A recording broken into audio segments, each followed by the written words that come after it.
सत्ताधारी जे आहेत ते आमच्या उमेदवारांना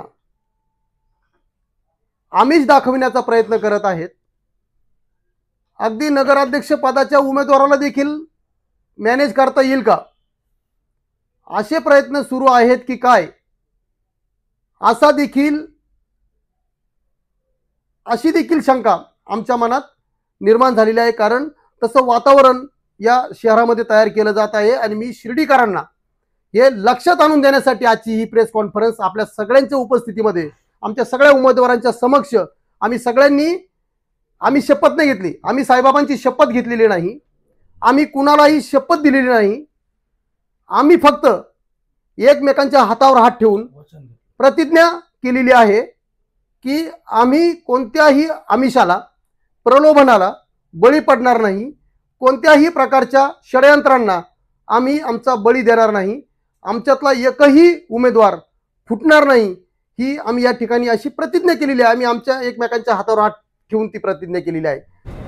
माननीय पालकमंत्री महोदय यांनी कुठल्याही प्रकारचं दडपशाही या ठिकाणी केलेलं नाही।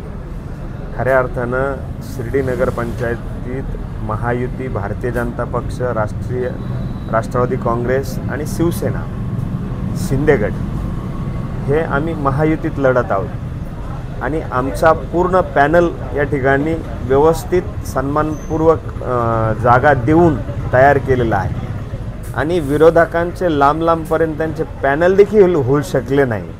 हे त्यांचं दुर्भाग्य नाही, दुर्दैव आहे आणि त्यांच्याकडे माणसं नाहीत, उमेदवार नाहीत।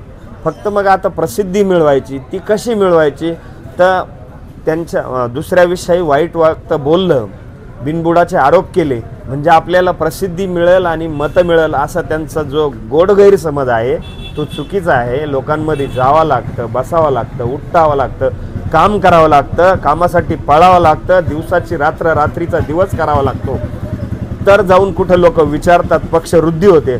लोक टीका टिप्पणी करून पक्षवृद्धी होत नसते। त्यांच्या नेत्यांनाही समजाना, शिर्डीच्या अध्यक्षांनाही, इतर जे कोणी असतील इलेक्शन करणार, आम्ही लोकतांत्रिक पद्धतीनेच इलेक्शन करणार आहोत।